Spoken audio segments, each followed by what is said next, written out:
Ecclesiastes 8:15, and I'll be reading mostly from the contemporary English version unless otherwise stated. So I think we should get as much out of life as we possibly can. There is nothing better than to enjoy our food and drink and to have a good time. Then we can make it through this troublesome life that God has given us here on earth. Life indeed can be troublesome, and people should balance this by maximizing enjoyment. Dahil sa kasalanan na rin ng tao, maraming tuwid ang nabaluktot, maraming liwanag ang dumilim, maraming bigat at hirap tayong daladala, at kailangan lang matuto tayo kung paano paparamihin ang saya at papakontiin ang lungkot sa buhay. To minimize pain, frustration, disappointment, even disillusionment, to minimize disorientation, inconvenience, there are some facts of life that should be accepted, even appreciated. Parang biyanan o manugang, hindi na pwedeng palitan, kaya dapat na lang tanggapin. At hindi lang pagtiyagaan, dapat tutunan na enjoyin. One fact of life is that people change. Nagbabago ang tao. Yung pinakasalan mo 30 years ago, iba na siya ngayon. Yung minahal mo 5 years ago, magbabago yan. 2 Corinthians 3:18, the Lord's Spirit makes us more and more like our glorious Lord. This is a positive spiritual growth because people's spirituality changes. 1 Corinthians 13:11, when we were children, we thought and reasoned as children do, but when we grew up, we quit our childish ways. Sometimes the change is negative, retrogressive, and unwelcome. Hindi lahat ng pagbabago ay pag-asenso, may pagbabagong pag-atras. But one truth remains, people's mentality changes. What else changes with mentality? Perspective, point of view, thoughts, values, tastes, our likes and dislikes, emotions change, feelings change, so does affection and love. Hence the great leap of faith in marriage. Kaya hindi biro ang pagpapakasal. Sabi ng matatanda, ang pag-asawa daw hindi parang kaning isusubo, iluluwa akong mapaso. That's why there's a great leap of faith in making vows, even in signing contracts. Kaya na-imbento ang mga kontrata. Why were contracts developed and invented? Because people change. Ecclesiastes 5:6, don't let your mouth or your vow get you in trouble. And the Bible admonishes us not to be guarantors. Because people that you guarantee change their minds. Their fortunes change, or you change your mind. People fall in love. People fall out of love. Love, closeness, enjoyment in marriage, in family or friendship is sustained despite change and growth only when the individuals concerned grow in the same direction, in the same trajectory and speed. When they stay in the same quadrant or at least in the same half of the plane. So when you travel together with someone in your life, at least if you're both traveling northeast, you're in the same quadrant. If you're both traveling north, you're in the same half of the plane. But if somebody begins to travel southwest and the other northeast, probably another half of the same plane, but not in different quadrants anymore. What if somebody travels north and the other one travels south? That's why people separate ways. Because they can grow in different directions. And that cannot be changed. That we change. Jeremiah 13:23, can people change the color of their skin, or can a leopard remove its spots? Akala ng ibang, ibig sabihin nito, walang nagbabago. But this sense of permanence is more about natural or inborn, even genetic traits, not about those related with mentality or emotion that could be affected by the environment. With loved ones, hope and work for positive change, for change in the same direction, and for continuing oneness. But be ready for changes in others and in you. Nagbabago ang tao. Bawat nadidinig, nakikita, nararamdaman, nararanasan, nagpapabago sa atin. Kaya pag sobrang magkahiwalay ang mag-asawa, magkahiwalay ng kinakain, magkahiwalay ng buhay, magkahiwalay ng lugar, at hindi matibay ang pag-ibig nila at hindi sila parehong sumusuko sa pag-ibig ng Diyos, maaaring magkalayo ang loob. At pag nagkalayo ang loob, kasunod na lang na maglalayo na pati ang kanilang mga buhay. Tinatanggap yan. People change. That's why if you care for somebody very deeply, you try to change in the same direction or trajectory or speed so you don't fork ways. You don't separate ways. Pinagsisikapan yan. Another fact of life is partners can become unfaithful. I don't want to burst the bubbles of those who are newlyweds. Loving or not loving a partner can become unfaithful. Pag may pinapakasalan kayo, umaasa kayo magiging matapat yon at sumusumpa kayo magiging matapat, pero magbigay kayo kahit konting puwang sa puso nyo na maaaring madapa, magkamali ang isang tao at maging unfaithful. Most of serious counseling is about unfaithfulness between spouses. Malakay 2:15, don't ever be unfaithful to your wife. Why the abundance of such commands? Kasi nangyayari. What is important is for you to be faithful yourself, because you can control yourself by God's power, but leave some room for your partner's tendency to and capacity for unfaithfulness. Sometimes what is most painful are people who never even expected, suspected, or imagined that their spouse could be capable of unfaithfulness. And then suddenly they realize, may anak na palang 12 anyos kay kumare. Ang sakit, kasi buong buhay, nasa illusion ka na perfect ka na pangasawa mo. We pray for that. We strive for that. But leave room for the possibility so that if it does happen, there will be less pain. Facts of life. Not to just burst your balloon, but we should be grounded on fact. Be ready for people's possible unfaithfulness to you, be they business partners, be they relatives or friends or associates. Leave room for it. Fortify yourself against it. Accept its possibility from the start. It will minimize pain if pain would come. Jesus says in Mark 14:38, watch and pray so that you will not fall into temptation. The spirit is willing, but the flesh is weak. Now this weakness of the flesh must be thought of by those who have to forgive, not those that commit errors. Kung meron kayong partner na nagkasala sa inyo, kayo yung mag-iisip, the flesh is weak. Pero kung kayo nagkakasala, hindi nyo sasabihin sa partner nyo, kasi the flesh is weak, biblical yan, kaya ako naging weak. Don't ever abuse such truths. Another fact of life, people get sick. People age. People die. Maaga pa lang, tanggapin nyo yun. Pag nakahiram kayo ng asawa ng 10, 20, 30 years, tas binawi na ng Panginoon, people die. Huwag kayong magtampo o magalit sa Diyos. Pasalamat kayo, nakahiram kayo kahit saglit. This will happen to your partner, to your child, to your parent, to your friend, to you. And more than most people, spiritual leaders see this more sensitively because we face the cycles of life nearly every day or every week. Somebody is getting born, somebody is dying, somebody is getting well, somebody is becoming worse, somebody is getting married, and next week some people are separating. The cycles of life. Ecclesiastes 3:1-2, everything on earth has its own time and its season. There is a time for birth and death. That's why it is important to live life to the fullest in its every stage. You allow a child to be a child. You allow a young person to be a young person. Maturity comes later. Let the mature people be mature. Don't force people to fast forward old age. You have all the time in the world to be old.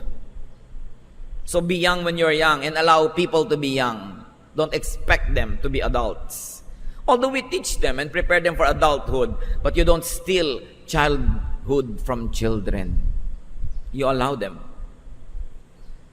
Ecclesiastes 12:1, keep your Creator in mind while you are young. In years to come, you will be burdened down with troubles and say, I don't enjoy life anymore. So enjoy life when you can. Siyempre, para ka mag-enjoy ng life, medyo ka konting masayahin, hindi ka masyadong serious sa mga problema, ang bata-bata, pinapaserious mo na. It will happen whether you like it or not. Darating ang mga hapdi at pait na magpapamature sa ating lahat. Kung hindi pa nangyayari sa mga bata, hayaan nyo muna sila mag-enjoy ng kaunting innocence. Do not deprive them.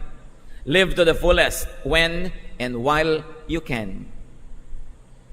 and let others live to the fullest when and while they can. Set them free to pursue their dreams, to become the people that God had meant them to be. And it's important to share good times whenever possible, because times are not always that good. You want to go on a picnic, but somebody has a heart attack, somebody becomes paralyzed. You want to go on a trip, but your fortunes change and you suddenly become poor. Dapat marunong tayong sumakay sa panahon. Ecclesiastes 11:9, be cheerful and enjoy life while you are young. Do what you want and find pleasure in what you see, but don't forget that God will judge you for everything you do. It just says, well, just don't leave God out of the equation, but never neglect to enjoy. Many people like to emphasize the last sentence and scare the young people from becoming young. But it just says, be young, enjoy. Just don't forget that God will hold you to account, so give yourself limits. When you grow old, when you become sick, do not be full of regrets. Enjoy what you may while the time allows you.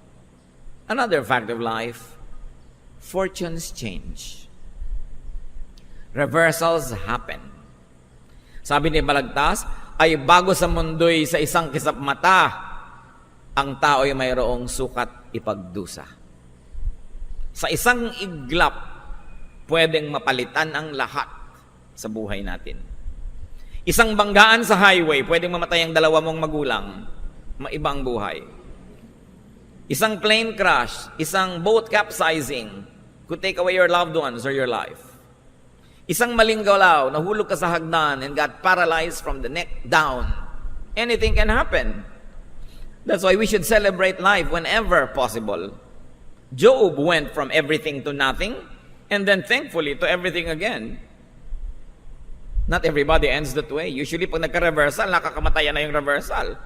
Unless the abundance love of God takes over and that you do the right thing to even attract the good blessings of God to come your way. It can happen to anyone. So be ready for any sudden change. Huwag kayong mabuhay na parang hindi na magbabago ang lahat. Kung sobra kayong hirap, huwag kayong maghinagpis lagi. Mababago yan, pwede. Kung sobra kayong yaman, huwag kayong magyabang. Hindi nyo alam. Proverbs 27:1, don't brag about tomorrow. Each day brings its own surprises. And sometimes the surprise is scary. When you are up, when you're young, strong, prosperous, be nice. As they say, be nice to people on your way to the top because you will meet the same people on your way down. Hindi dapat nahihibang at nalalasing pag matagumpay. Hindi ka nakakatiyak na ganyan lagi. When you are down, work and hope because fortunes can change. Another fact of life, success invites unwanted attention. Success invites hangers-on. Pag panalo ka, maraming lumabalapit para humingi ng balato. Success can invite envy and competition. Don't think that when you become successful, things will be rosy. Success is given only to a few because only a few can bear the burden of success. Because so much burden goes with the terrain. May mga artista pa nagrereklamo, ang dami daw intriga. Gusto mong sumikat, natural, attract ka ng intriga. Ngayon, kung ayaw mong huwag kang mapansin, pumasok ka sa factory ng hopya. Sa factory nga ng hopya, may intriga din eh. Di ba? Ganun talaga yon. If you cannot bear the heat in the kitchen, get out. Ganun talaga. Proverbs 14:20, but you have lots of friends if you are rich. Siyempre, yung friends na yon, open and close quotation. When you are famous or powerful, people pretend to be your friends. Success has many relatives. And when you're successful, jealousy will surround you. Kasama yun. Ecclesiastes 4:4, then I realized that we work and do wonderful things just because we are so jealous of others. This makes no more sense than chasing the wind. Most of the time, you want to excel not because you believe in excellence, but you only want to be ahead of the other person. You want to have the edge. So, you want to be successful, be ready for critics, for competitors and the wreckers. Most criticism comes from envy. So, kung nakikriticize ka, at least pasalamat ka napapansin. Kaysa hindi ka mapansin dyan.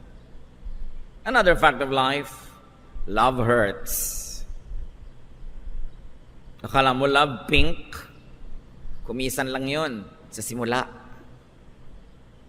Sabi nga sa isang pelikula, bakit pag nagiging totoo ang pag-ibig, sumasakit na? So alam mo daw, pag nagiging totoo, nakakaramdam ka na ng kirot, nakakaramdam ka na ng selos, marami ka na mga hinahanap na wala doon, nagiging totoo. Love is a rose, yes, but it has many thorns. Jeremiah 17:9, the heart is deceitful above all things and beyond cure. Who can understand it? Especially if it is the heart of the one you love. You can find so much of it and so much discontentment because a loving heart is never satisfied. At ang pag-ibig ay sakim at aayaw ng kakabiyak o wala na kahit ano o ibigay mo ng lahat. Sabi ni Jose Corazon de Jesus. And that is why parents feel happy and at the same time sad when their children fall in love because they know that love will have its rose and its thorns. So when you love, when you fall in love, expect to take the thorns as well as the roses. Another fact of life is that only one wins, and it's usually the opponent. Why? Statistics will tell you that the opponent has more chances of winning because there are many. Marami kang kalaban eh. Kaya ang dami ng chance na hindi ikaw yung mananalo. So you work, pray, and hope for victory, but be ready for defeat. That's why you have school contests. You have little leagues. You know what those small contests are for? For us to practice in defeat. To practice for defeat. Kaya mga bata, ang mga young people, pinapasali natin sa maraming contest, hindi para sila laging manalo, para masanay silang matalo. Dahil maraming talo sa buhay. Hindi laging panalo. Ngayon, kung natalo ka, nagpo-protest ka na. Your little kid does not win in the declamation contest and you go to court. You call every teacher demon. And you raise hell in the school. You are teaching your child not to accept defeat. We make children go to contests, prepare them so that they could win, but also prepare them that they might not win because chances are they won't. And when they can accept defeat graciously, learn it, improve upon it, build upon it, then you are making a good person. You are developing character. You cannot always win. It's a fact of life. Dapat sinasanay. That's also why most of the time we allow our children to have pets. Because the lifespan of pets is much shorter than our own lifespan. And so if nature would take its course, the pet would die ahead of our children. And our children gets their practice in bereavement. Because people die. Nagpa-practice tayo sa mga pets. Hindi nyo naman papatayin yung pet para kayo mag-ensayo, no? Pero ang mahalaga, sinasanay natin. 1 Corinthians 9:24, you know that many runners enter a race, and only one of them wins the prize. Spiritually, so run to win. In any contest, run to win. But if you don't win, ask yourself why. Improve on your craft. Congratulate the winner. Celebrate the victory, even if it's not yours. Because it's human achievement, and therefore it is for God's glory. Another fact of life, most attempts fail at first. Bihira naman na first attempt mo, panalo ka na. Konti lang ang sa golf, hole in one. Alam niyo ang goal ng golf? Paluin yung bola at pa-shootin doon sa butas. Pero nakakita na kami, isang palo lang, nag-shoot agad, yun ang hole in one. Bihirang-bihira yun, kaya binibigyan yun ng award. Bihira yun. Madalas, tumirik na yung araw, nasunog na yung balat mo, hindi pa nagsushoot. Yun ang totoong buhay. No? Increase your chances by increasing your attempts. Increase your chances by working more. But when it does not work, ganun talaga buhay. Sabi ng Pranses, c'est la vie. Sabi ng mga Aleman, so ist das Leben. That's life. Ganyan talaga. Ecclesiastes 11:6, sow your seed in the morning, and at evening let your hands not be idle. For you do not know which will succeed, whether this or that, or whether both will do equally well. Kung gusto nyo marami ang pagkakataong magtagumpay, marami ang pagsisikap na gawin nyo. Gusto nyo marami kayong tubuin, marami dapat ang pamumuhunan. Gusto nyo maraming anihin, marami dapat itanim. Kasi hindi nyo alam kung alin ang tutubo, alin yung mamumunga, alin ang magkiklik. You never know. That's why don't put all of your eggs in one basket. Or if you do, watch that basket. Kasi inilagay nyo na doon lahat. Kahit sa pag-ibig, huwag nyo inilalagay lahat sa isang tao lang. Dahil paano kung bigla nagtaksil? Hahanapin nyo si Basilio? Huhulihin nyo ang sawa sa lumang simboryo? Anong gagawin nyo? Tatalong kayo sa Pasig, mahuhuli kayo dahil madadagdagan ng pollution. Kailangan handa ang loob. Ecclesiastes 10:10, if the axe is dull and its edge unsharpened, more strength is needed, but skill will bring success. So gusto mo ng mas maraming chances to succeed? Work harder. Work smarter. Do more. Pero for now, may mga katotohanang mainam tanggapin na lang para matahimik. Lalo't tapos na. Mga mag-asawa, kung nagkamali ang asawa ninyo, tapos na, ibaon nyo na.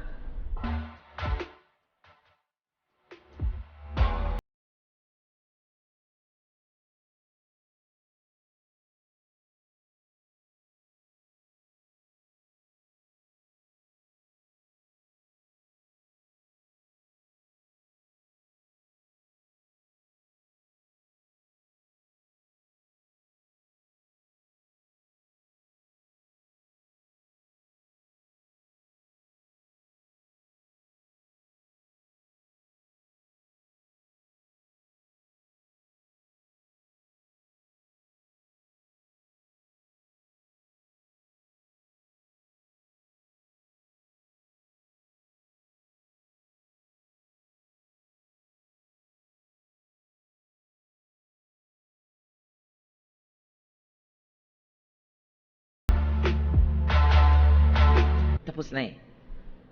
Hindi na nababago ang nakaraan. Ang nababago na lang attitude. Para tayo sumaya, gumawa kayo ng paraan. Hope for the best, but be ready for the worst.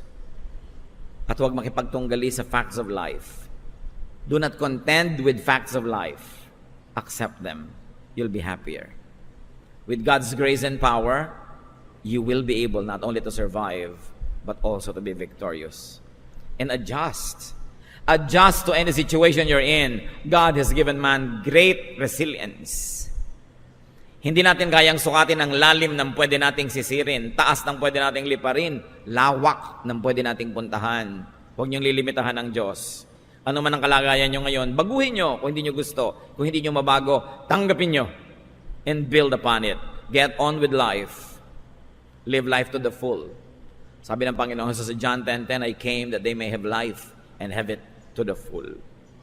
And Philippians 4:13 says, I can do anything through Christ who gives me strength. So you can change what needs to be changed, and you can accept what cannot be changed. Accept these facts of life and live more happily. And when you're happier, you make more people happy, and you glorify God more. Dear God, thank you that we have you. Thank you that because of you, we can have peace. Because of your enablement, we can change the things that we should change. Through your wisdom, we can recognize what needs to be changed and what needs to be accepted. And by your power, O God, we can accept what we cannot change. Teach us to adjust. Teach us to complain less and less. And to celebrate life, to look for things that need to be celebrated and not focus on the things that are not there. Lord, as we continue to enjoy the life that you lend to us, allow us to glorify you with fruitfulness, with good deeds, and with happiness, not complaints. Teach us to strive to be happy. Father, we thank you in the name of your Son, Jesus. Let's continue in the spirit of prayer. Bow your heads before the Lord in silence and ask God for more personal guidance, enablement, correction, and healing.